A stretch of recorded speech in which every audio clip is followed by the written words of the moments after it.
Welcome back to Knowledge Drop. My name is Derek. My name's Josh. Hey, Josh. How's it going? It's going great, man. Feeling pretty pumped? Feeling pumped for this episode, Certainly but looks like it. maybe even more pumped for this fun fact. Okay, hit me. What's the fun fact? So we all know time is relative, right? Yes. As they say, the faster you move, the less time goes by, at least from your perspective, right? Yes. But also, gravity is on the time-space fabric, right? And so you also have to account for gravity in terms of time. And so as satellites aren't in our same gravitational strength of field, right? Mm-hmm. Because they're further out. Yeah. They're not actually when they're calculating the time on Earth, they're not calculating the exact time we have or we're experiencing on the Earth's surface. They have to program in the offset to make sure we're getting accurate readings that we experience here on Earth's surface. Oh man, it's not time like it. It's not like a time information transfer that they're accounting for. It's an actual like dilation that's happening Because of the gravitational difference. Ooh, I mean, all my gravity knowledge comes from Interstellar, just to be clear. Yeah. So I guess that makes sense because the gravity. It's like the space-time fabric, right? Gravity also has an impact on that fabric. So, yeah, I'm not gonna pretend that I completely understand it, but I heard it and I was like, whoa. Yeah, if this is like taken at face value, that's kind of incredible. Because now we've got satellites that are like beyond our solar system that don't really have any gravity pulling on them. I mean, there's some because like the black hole in the Milky Way. But so shout out to Neil deGrasse Tyson. If you want to learn more, go look this up with him. But yeah, the ultimate guy to get your mind blown. Ultimate genius. Well, Josh, we're gonna journey into territory that I particularly didn't love, but in hindsight, it was pretty great. System dynamics and controls. Yeah, can't say I loved that either per se. So we took the first class together. Yep. With Yang or Wang. Something. And then I took Noopy. I took Noopy. Yeah, before you did. Oh, okay. So we both had Noopy, so that'll be good. Because there's some reminiscing I want to do about the class. But in general, the class is about feedback loops. Mm-hmm. And I don't know, the last couple of weeks, especially with like New Year's, I've just been thinking about feedback loops. What are feedback loops? Which feedback loops I'm going to say that 1,000 times this episode. I'm already messing it up. What feedback loops are already in my life? Yeah. Which ones are controlling me? Mm-hmm. And which ones can I control? You and I had very different New Year's thoughts. Well, I was also like, my family was sick, so I was just kind of fair enough. in the ether. No, that's super cool. And I also know that you're a fan of Alex Hormozi. Oh, big fan. Before I tell you what he said, can I just ask, what's the deal with like the nose strip thing? Almost all the videos I see of him, he's got this nose strip thing. Yeah, I don't know if he has a deviated septum, but for people that can't like fully breathe through their nose because their airways are blocked, they use tape to expand that airway to breathe better. So I assume if he doesn't have a completely deviated septum, he has some path blockage. Okay. That makes me feel way better because I thought it was just like him trying to be cool. No. But anyway, I was on X, formerly Twitter. And he writes some pretty cool stuff on there. And this is something he said. A few years ago, I realized I wasn't unhappy anymore. The main change, living life, noting good days and bad days, then looking for the things I could control that happened on good days, then deliberately repeating them. And he goes on to list like 4 or 5 things that he specifically is noted as these are things that make my days good. And then he said, the TLDR, I spend as much time as I can doing things I like with people I like, and ignore as much of everything else as I can. This is super fascinating. I've listened to a podcast that I'm seeing some parallels on. Excellent. And so hearing him say that, it made me think of this idea of the feedback loops that I was thinking about earlier this year. Because, and now we'll jump into like, what are feedback loops to you? Like, to describe a feedback loop to someone who's never heard one or seen one, because I'm going to show you the picture that you should be well familiar with. Yeah.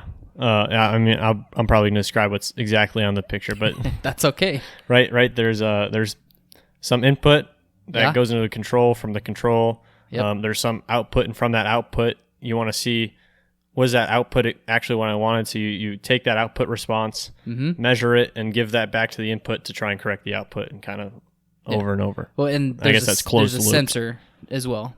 Sensor to see how well you're doing. And I'll put the image on screen. So as your input, it can be anything. Yeah. It's going to go into a controller, which for engineering purposes, it was just a program that alters the input to do something. And then it goes into a processor plant. So it's hard to come up with the examples that I'm going to give without giving away the examples that I'm going to give. All right. But on the other side of the plant or the process or whatever is the final product. And then you look at that and you say, okay, this is the final product. But then you also send a signal back to the start of your loop saying, okay, is this what I wanted? And then you tweak it and then try and get closer to your output response. The response, I like that you said the response, because I'll tie into that. Now, there's also a point inside of your loop where there's opportunity for noise or a disturbance to alter. Yeah, inputs you didn't directly put into the loop. Right. So we'll talk about that later as well. I just want to make sure that was something that we both kind of like. I'm kind of reminding you because I was able to kind of study this and remind myself. Yeah. But yeah, now the next part of this, because we're just kind of covering stuff from the class. There's closed loop feedback loops. Yep. And then there's open loop. Do you remember kind of how they operate or why one's better than the other? So we just went over, at least in that image, I'm pretty sure a closed loop. Right. Where you're getting direct feedback from your output to your input. But I guess I don't remember the specifics of the open loop other than that it's broken somewhere between the output and input signal, I think. There is no signal that goes back is the only difference. Okay. So with a closed loop, obviously, you're looking at your output and you're like, okay, I'm observing it and I'm sending a signal back to change how the output goes from the start. An open loop is just a linear line. Yeah, it's just going to you get what you get. You get what you get, but there's also disturbances and noise that can creep in. Now, a closed loop is always going to be better. It'll be more expensive, but it's always going to be better because it's inherently more stable. Yep. Because just to go another layer deeper into this feedback loop thing, and this is where I kind of want to focus, is positive feedback loops and negative feedback loops. Okay. You would think by the naming scheme that a positive feedback loop would be good and a negative feedback loop would be bad. But that is the opposite. Do you remember the differences between them? I'm not even going to try. Okay, I'm not even going to try. Cool. So positive feedback loop, a lot of times people call it like the snowball effect, where there's one action that gets amplified by another, and then that gets fed back in, and then it just keeps it. It's like an exponential curve. Towards chaos. Towards chaos, okay. Exactly. And like a good example of this is a microphone and a speaker. You know how someone can like ting the microphone and then it like amplifies out of control and it's just screaming? That's a positive feedback loop because one thing happens and then because it's a gain in one, it's a gain in the other, and then it's a gain in one, and it just keeps on building on each other. Another really cool example of a positive feedback loop is the ice albedo effect. Never heard of it. So it's like related to global warming, where if there's more ice is more reflective than water. So heat is going to be reflected out into space rather than be absorbed. So on like the global thermodynamics of the Earth as a system, if there's more heat being reflected into space, the Earth is not going to be as hot. Whereas if that ice melts and then it's water, the water's absorbing all of that, causing more heat to be trapped in the system. Yeah. So less ice makes more water, more heat, less ice. So that it's kind of like a positive feedback loop where it's going to spiral out of control into melting all of the ice. Yeah. Okay. And those two examples are called escalation. Yep. The other one that I thought was really cool was, okay, so for example, let's say you're a boxer, or I guess with anything that you get rewarded for your effort. Yep. A boxer, let's say he starts winning matches and he starts getting a lot of money. And he's like, okay, I'm going to be a better boxer by getting a trainer, getting a chef, getting a whatever. Yep. And then he starts doing better, getting more money. Can he get more chefs and more personal trainers? Does he need them? No, and that it's called success to the successful. And so escalation and success to the successful are examples of system traps, because after a certain point with the boxer, he can't use what he's gotten as a reward to get more of what he has. He can't amplify his efforts anymore after a certain point with the rewards. He's already optimized everything, and now he has more money to possibly further optimize, but he's maxed out. You're splitting hairs at that point, and the gains are not there anymore. So positive feedback loops, they sound good, they are bad. Negative feedback loops, these tend towards equilibrium, because a positive change in one is going to be a negative change. So like a positive change in variable 1 is going to be a negative change in variable 2. Gotcha. So a lot of times it tends towards 0 or it finds equilibrium. Way more useful, way more predictable.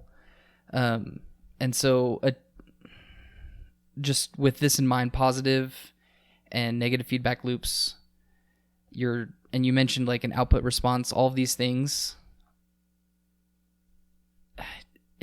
Where do you see feedback loops in your life? I guess an easy one for like work, it being input, like design task, and I go through some process to get to a design, and then I don't just finalize the design and buy millions of dollars worth of whatever this is. Yeah, I go through my sensor, which is a team who reviews it, asks different questions, vets it, and then I kind of go back to where I was at the input and kind of go through that process again until I refine it on an equilibrium, an optimized solution that everybody kind of agrees on. The sensor finally passes, and then it goes out. More personal life though, it's like, that one's a little harder to dig into. And I'll counter with another one. For me, something that I've observed for myself, I have to really throttle my social media usage. Because one of the reasons why is like for Instagram, for example. Yep. Those reels, they're great. I love them to death. They make me laugh. But I've noticed that once I get onto like an Instagram session where I'm looking at reels, the frequency will increase more and more, and I'll start neglecting other things in my life. So for me, there's nothing on my phone that's telling me like, hey, you've been on Instagram for 45 minutes. Yeah. There's no feedback back to, it's just kind of it's a what? You can do that though. What? Put like time limits on apps. Yes, I do. Okay. I do.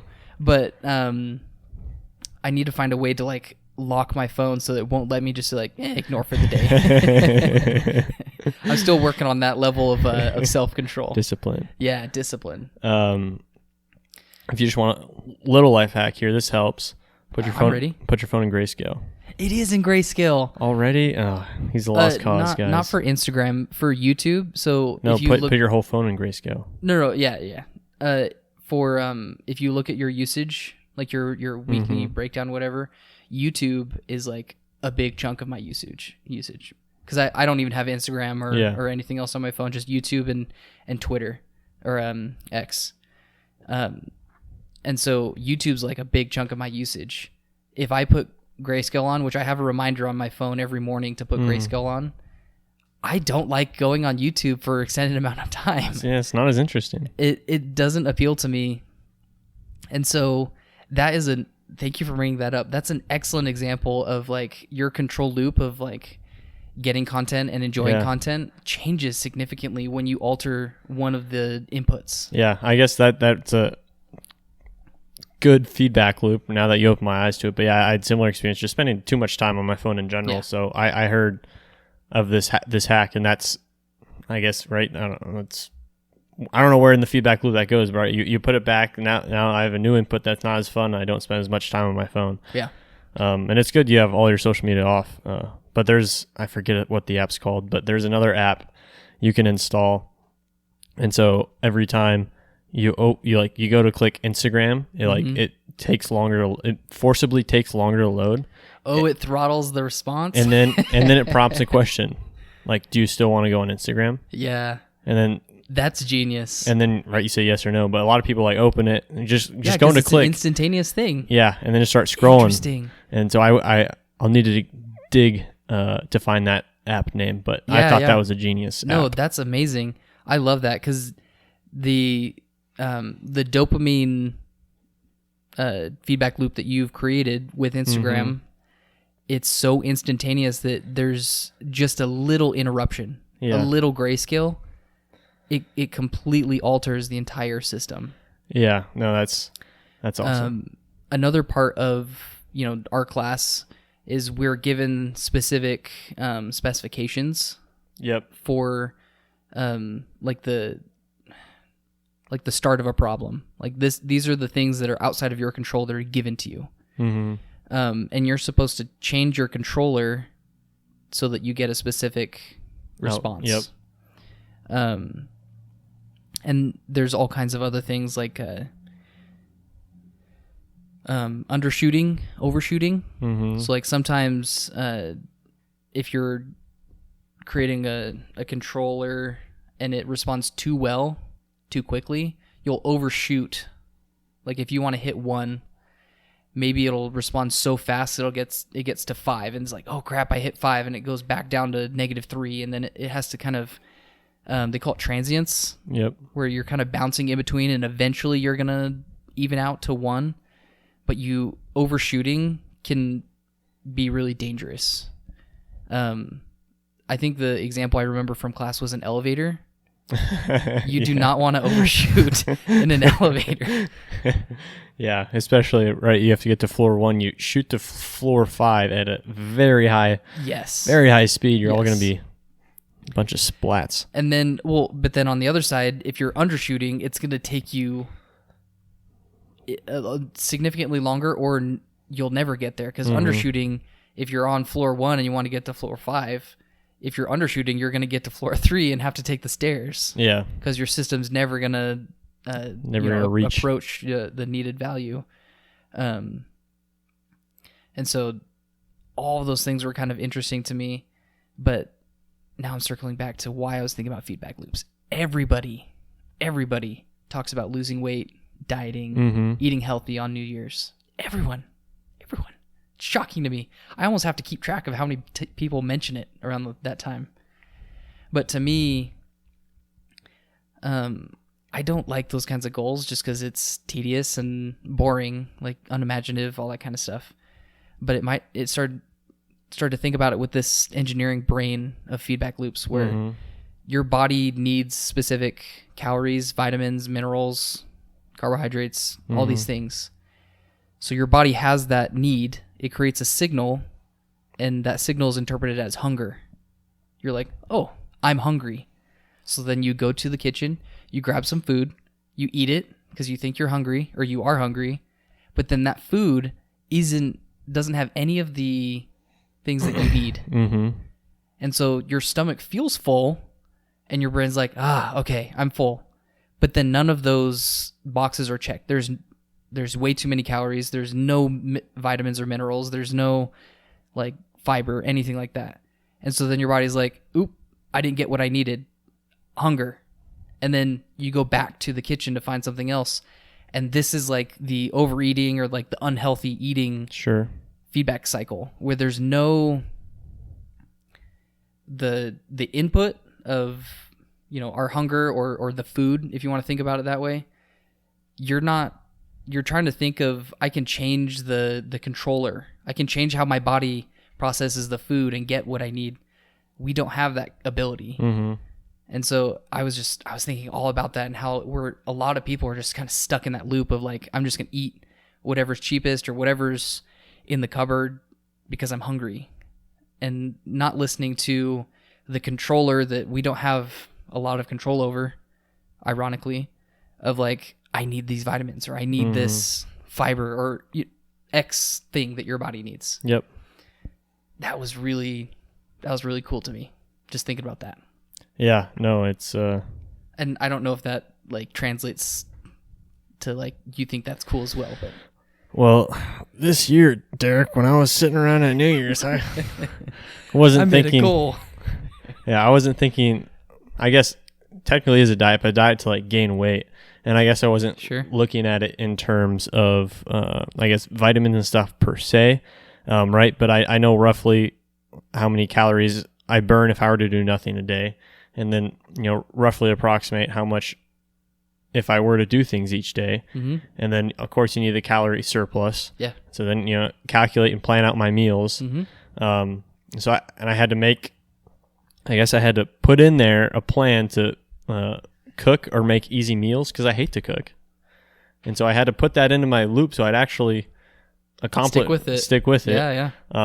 And then so I hit rough macro goals between proteins, fats, and carbs. You're paying attention to what your body needs to get to that goal, right? Roughly, and I'm just trying to eat roughly cleaner foods. But yeah, so roughly set out. I guess I did set out some sort of feedback loop to try and reach a goal. Do you think that being aware of a feedback loop like this helps you? Yeah, and I guess even to like further this feedback loop point. So I set all these things in place, but if I just did that, right? I mean, I do have good reasoning. I do have these inputs that I'm expecting, and I'm trying to maybe guess some noise in terms of maybe what I spend or calories I do, or maybe there's this hike I go on I wasn't expecting. So there's some noise coming into there, but that's just an open feedback loop. I'm just guessing. But I guess my control point where I close it is I'm trying to measure my weight each morning after I take after I use the restroom, I guess, as most people do in the morning. And then so I have a base point of my morning weight every day. Yeah. And so if that on average rises week over week, then I'm eating enough to supplement weight gain. But if it's steady or decreasing, then I'm not eating enough to supplement weight gain. So then I would need to adjust how much I'm eating. Okay. I like that.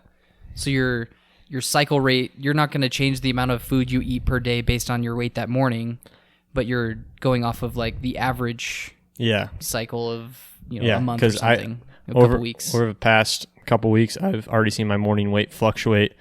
A couple pounds every day, but sometimes I weigh myself at night and the next morning I've fluctuated 4, 5, 6 pounds between like right before I go to bed, have a meal and then wake up in the morning, which is wild. But something else that I realized, so I'll share with you 2 of my goals.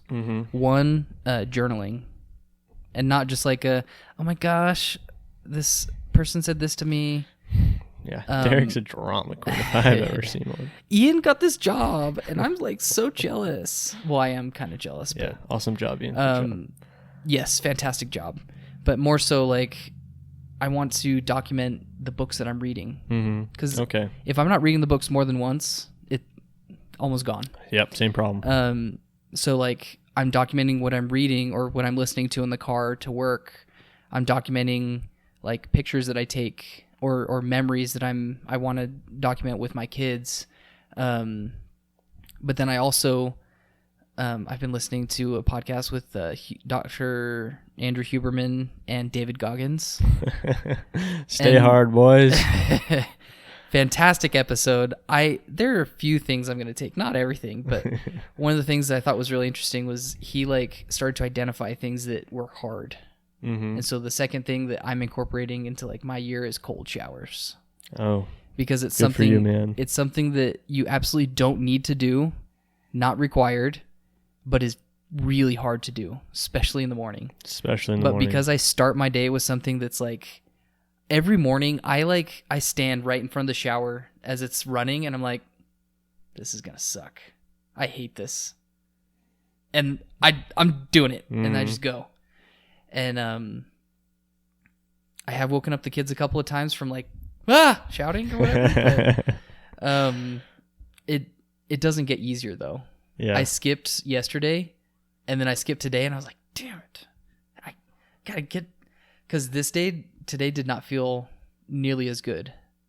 And to be clear, with David Goggins, the way that he does it is you don't do something because it gives you a good result. It gives you do it because it's hard. Mm-hmm. You just do it, not because there's a reward. Yeah, I mean, it's especially in a world of instant gratification where you can do so many things to be satisfied. I don't even know if that's the right word, but to feel stimulated, it's good to do hard things. Yeah. And yeah, shower's a happy place for me, man, and I can't break that barrier. And that's the thing is, it's not about like a cold shower is the key to success. It's doing things that are not required for you to live. Yeah. But doing them just because you want to. You don't want to, but you do them just because. Yeah. Dr. Human talked about there's a part of your brain that like fluctuates in size based on how often you do things that you don't have to do and you don't want to do, but you do them anyway. Mm-hmm. And to me, I'm like, there's so much in my life that I've gotten comfortable with, especially after school, that I'm like, I don't want to do this. I don't want to live like that. And I'm going to try my hardest to be comfortable being uncomfortable. Shout out Yes Theory. Seek discomfort, baby. I knew you'd like that. Now, the other example that I thought was fun to share. Did you ever watch Top Gear? Just bits here and there. Okay. They explained what oversteer and understeer is. Mm-hmm. Have you heard of those terms?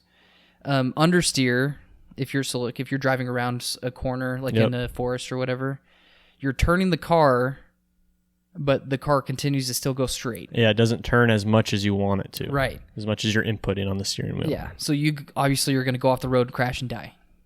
That's understeer. In an extreme case, sure. Oversteer is I turn, but the wheels turn more than what I want them to, and I basically flip around and still crash into the tree and die. In extreme cases, sure. Oversteer, and this is a direct quote from Richard Hammond from Top Gear, but oversteer is best because you can't see the tree that kills you. Oh, God. You still die. What's the difference? Yeah. I like that example of like just even a car is a very complex controller.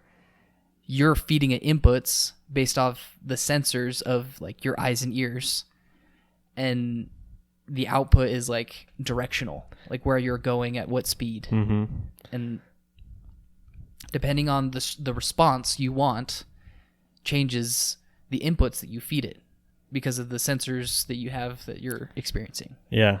Yeah, no, that's super cool. And some people, and like different race series, they very much describe their cars as understeer or oversteering. They like certain cars because they've probably adapted to a way of their driving style or exactly. Mm-hmm. And so they want it there and then it's not there and then they struggle. Yeah. Because their inputs don't match what's happening. Exactly. And then so this whole episode, I've been planning this episode for a while. Mm-hmm. Just because I love this idea of what is going on in my life that I'm aware of or not aware of that is a feedback loop that I can get into or I can get out of. Yeah. or control for my benefit. And just in case I haven't made any good examples, a good example of a feedback loop is your thermostat. Yeah. Your thermostat, you give it an input of a desired temperature, and then it has a thermometer and gauges the temperature of where it is, and then it'll turn on the heater or the AC and, control that. Where noise comes into the picture with this example is like if I opened a window or left a door open, your temperature sensor is going to be like in the summer, if I leave the door open, the sensor is going to be like, oh my gosh, it's so hot in here. Just crank that AC, crank. And it's never going to be able to understand what's happening because there's this secondary input that it can't account for. Yep. Have you ever taken apart a toilet or just taken the lid off the tank? Mm-hmm. Have you seen the float valve thingy? Yep. The little arm of the ball? Yep. Also a feedback loop. Because the Yeah, sensor would be the position of the... Yeah, it's like a mechanical... Yes, it's a mechanical sensor. Mm-hmm. But it's controlled by the amount of water, and it turns itself off because now it's at the desired level. Yep. Yeah, I never thought about that. Yeah, that was I a good really one. like it. Now, I also wanted to show you a video that I found today because my last ditch effort when I'm like, I wonder if there's any other people that have said cool things about, X thing. And so the video's by Game Maker's Thought. Okay. So it's like a video game, Yep. how to make games. But let me pull it up and we'll pause here for everyone else. Okay. So we just watched a video which is pretty great about how feedback loops are inside of games and like video games and things like that. Mm-hmm. Thoughts? There were a few like, I heard while you were watching the video. Yeah, I mean, probably favorite one, Mario Kart. Yeah, easily. Great example of how when you're at the front, they give you the bad items. Yeah. And when at the back, they give you the really good items to try and even the playing field, or everybody finishes around the same time. So it's interesting, aka negative feedback. So we're all reaching towards an equilibrium, like lap time, I guess you could say. But sometimes as a player, that feels frustrating because I was leading the whole dang time and I got blue turtle shell twice and I didn't win. So yeah, I guess and what they said, which makes sense, is they want to make party games more fair for everybody. And so that's kind of why they try and even it out, as opposed to some skill games like Call of Duty, I guess, out there. Especially back in the day, Modern Warfare 2, where kill streaks, the more people you killed in a row, the more kill streaks you got, and kill streaks could build on kill streaks could build on kill streaks. So the good players are doing better, aka positive feedback Way loop. better. So it's like sometimes you just don't step back and realize what things are, and it's super cool to see them. And play a lot of Mario Kart and COD, so that was my favorite example. Excellent. Yeah, I part of this episode reminded me of when we were talking about Pokemon a couple months ago, how there's some Pokemon where they're really easy to train at first, but they get significantly harder to train later on. Yeah, like through evolution levels, or I guess just typing in general, like typing and like the level that they're at. So like levels 1 to 40, super easy to get, but after that it's like a tooth and nail fight to get a level. Just so you can't over level anybody super easily. Just like how they said in the RPG game, you can't just buy up your power ups; they get more expensive each time to make it harder. Exactly. And so, like you said, a lot of this episode was me just kind of investigating feedback loops that exist, but then also like trying to think what feedback loops are in my life. Like I want people to take a step back. And so like for me, journaling is a good way, because right now this isn't all my journal entry, but a lot of it is like, what did I do today that was different from yesterday? And was yesterday a good day or a bad day? Yeah. What can I, like Alex Hermosi said, what am I doing that makes that day better? And then how can I duplicate that each day? Yeah. And to build on this topic and give you and the listeners maybe another resource here, the High Performance Podcast. I don't know if you've heard of that before, but the High Performance Podcast did an episode with Ali Abdaal. Love that guy. Great guy. But he talked a lot about, I want to say like productivity and like procrastination and struggles with that. And so I'll just touch on a few key points, but definitely give that a listen. Yeah. But one thing that he really emphasized was doing things that give you energy and mitigating things that take away energy.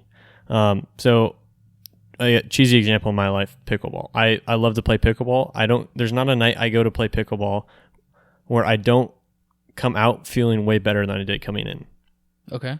And so like that's a fun area of life to extrapolate it, but even at work or things you do, if there's something at work that you hate doing, sometimes I hate configuring all the CNC programs I made. I like programming them, but then I have to configure them in a easy format for the operator. That's boring, man. I'm just like compiling. Yeah.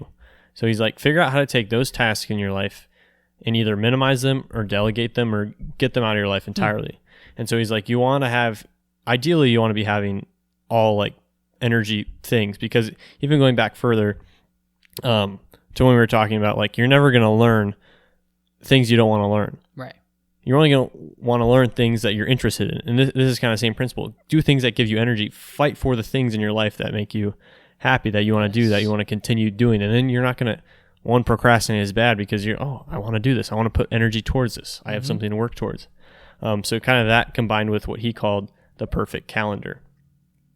And so taking your week, if nothing existed, and delegating your time into 4, 5, 6 things that you want to do. You want to do great. And how would your perfect week look? And he said, looking at what you want to do in your life or each week in a calendar versus a to-do list is so much more valuable with a calendar, because there's only so much time in the week. Yeah. To-do lists go on forever. Right. And so he's like, find your perfect calendar. And I could be butchering this, but find your perfect calendar. Where is your calendar at now? Work towards your perfect calendar. And then you get to a point where you're pretty close on your perfect calendar. Yeah. Now, if you want to do something, if you want to start a side hustle, if you want to go play poker once a night with the boys or whatever, now that has to get into your perfect calendar. And most likely something that's good enough to get on your perfect calendar is taking a good chunk of time away that something probably has to come off, because unfortunately we just don't have the time to do everything. Right. So just a really unique way of like structuring your life that I never really thought about. Because I've always been the to-do list person that just never finishes the to-do list because it's like, that's so long. And then I guess just last point I loved that from that podcast that I think applies is for feedback loops, put in friction for things you're trying to stop. So this is where I heard of the social media app thing. Yeah. Or to add on top of that, don't keep Instagram on your homepage. Delete it off your homepage every time you want to look it up.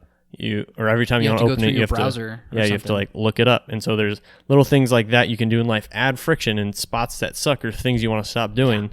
Yeah. So it's worse to do. So you just stop doing it, because he said, and it makes total sense, you can have David Goggins level discipline, but guess what? Like if there's sweets in the cupboard and he wants sweets, he might have sweets, as opposed to remove that decision, make it hard as possible. Don't keep sweets in the house. Yeah. How are you going to have sweets if it's going to take you 15 minutes to go drive to the Dairy Queen, go spend $15? No, I'll eat the broccoli, man. Yeah. I'll do it. That's part of what my wife and I are talking about, Beth. We're trying to create systems for the things we hate. Laundry and dishes. It's for the past 6 years we've always never done well with those. Yep. And just how can I create less friction? Because they have to get done. But how do I create less friction to make it easier to do?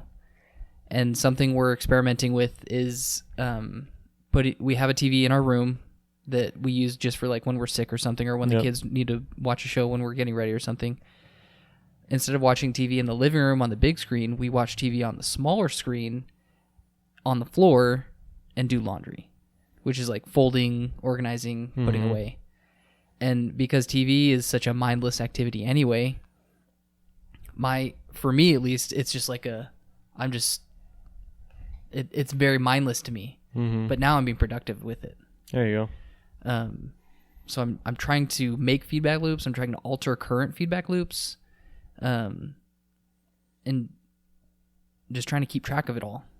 And so like the journal is a great way. So like, I started the journal before I read Alex Hormozzi's tweet, but it really enforces that habit now, because now I'm like, why was yesterday so great, or why was yesterday so bad, and today I feel pumped, like I'm amped, ready to go. What did I do differently today? And I was like, there can't be that much different. And I started talking to Beth about it and writing it in the journal app, which the Apple Journal app, fantastic. Yeah, I saw it pop on my home screen. I haven't tried it though.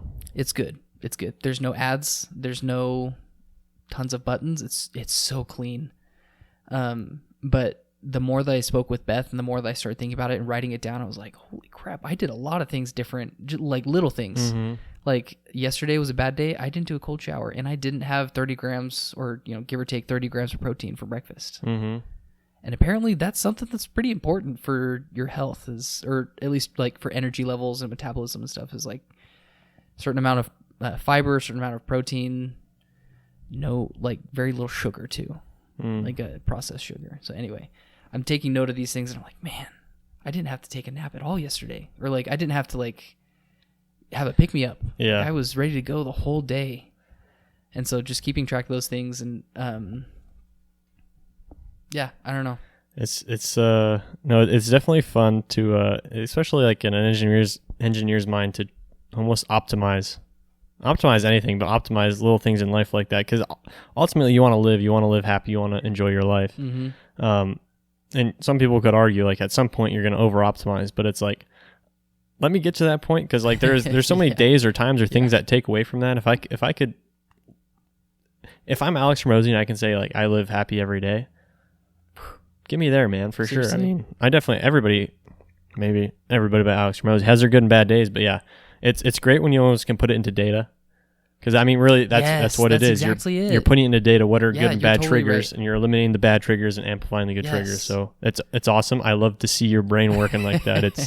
It's awesome. And then finally, the nail in the coffin was inside of the YouTube search that I did for like, what are people saying about control loops or feedback loops? Elon Musk.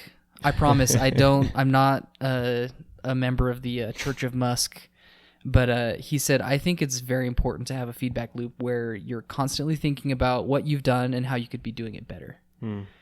I think that's the single best piece of advice. Constantly think about how you could be doing things better and questioning yourself. Not like doubting yourself, questioning yourself, but questioning yourself in that, like, if I had to drive to work again today, what is inside of my control that I can make it better? So like for me, I can change the route and it's going to be about the same like drive time, but that's not going to change like my attitude towards the 45-minute drive.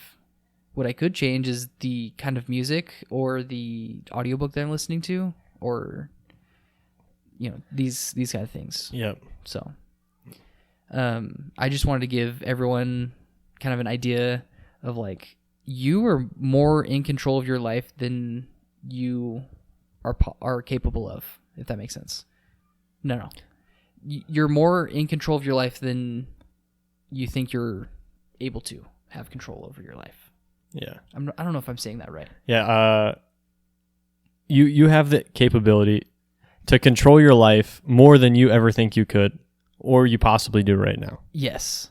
And I think all it takes is a little bit of awareness. Stepping back for sure. Stepping back and looking.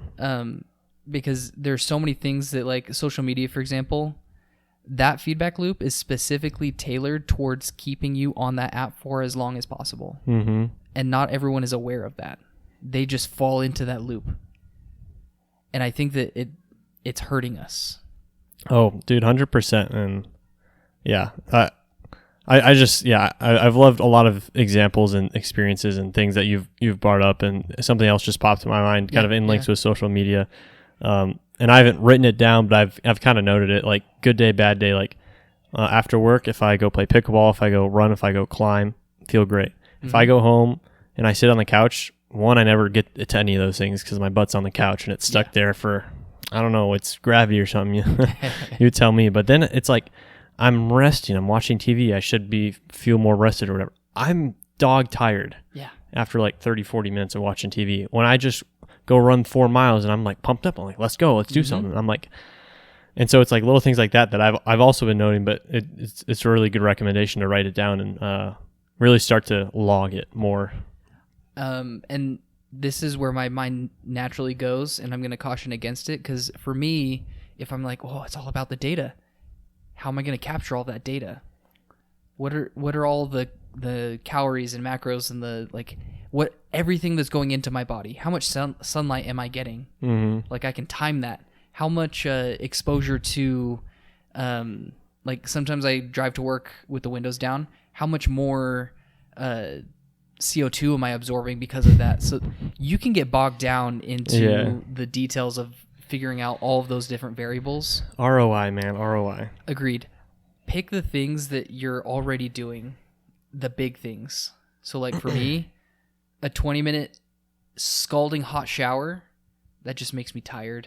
It just makes me so sleepy. And the rest of my day, so far, I shouldn't say this is conclusive for everyone, but for me, today I skipped yesterday, I skipped today. I did not feel very good today. And I don't know, it could have been my breakfast. I didn't have protein for breakfast at all. I had Cheerios and banana. That was it. Which is also not nearly enough food. And all sugar. Also all sugar. And so like I have to also identify which variables are having the most effect. Yeah, and there's so many inputs in life, so you're going to steadily it's a figure journey, those out. But again, pay attention to the big details of like, what am I eating? What am I watching? How long am I on my phone? How do I talk to people? Yeah. Stuff like that. How do you feel and don't even look at your life necessarily in like hour chunks, day chunks, because that's hard. Like overall it was a good day. And then how did I feel after I just did this activity at work? How did I just feel after I went and talked to this friend? How do I feel after I just went and did this extracurricular activity? Sometimes even break it down then, because that's the other fun thing about that journal app is it knows. I started gaming with my brother on the West Coast or on the East Coast. Yep. But I didn't have a headset, and so gaming was awkward. So I just FaceTimed him. Yeah. And the journaling app knows that I FaceTimed him. And so as a prompt for my journal entry that day, or a couple of days after, it was like, how was that phone call with with Colton McDonald? Oh, that's awesome. And so it can recommend prompts to you, not just related to like your activities, but also just prompts in general, which I think are really refreshing. Just to kind of keep you on your toes, because I don't want it to be a stale, this is what I did, this is how I did it. But like, so today it was like, if you could give yourself a compliment, what would it be and why? So like some actual critical thought, which is another thing I think people need to approach this with, is critical thinking. But anyway, I've rambled on a little bit here at the end, but it's just because I really like this, and I hope it shows that I really liked it. I try to make sure that I'm doing, enough research to show my enthusiasm for said topic, and I want people to know that they can change and they can do better and be happy. Yeah, no, I would say I definitely felt your enthusiasm, Derek, and it's been awesome to just hear you open up and relate some engineering to some things that are bigger than life and are going to help people continue to think and look at their life differently and hopefully move better towards bigger and better things. So if as much as I'm trying to do better, I want to bring everyone else along with me, which was coincidentally my approach for our study group. Is if these guys are moving forward, I'm gonna try and go with them, and I'm gonna try and bring as many people as I can with me. That's the best part of it all. I mean, go where you want to go, and then bring everybody you can. Yeah. Well, hope you guys enjoyed it as much as we did, and we'll catch you on the next one.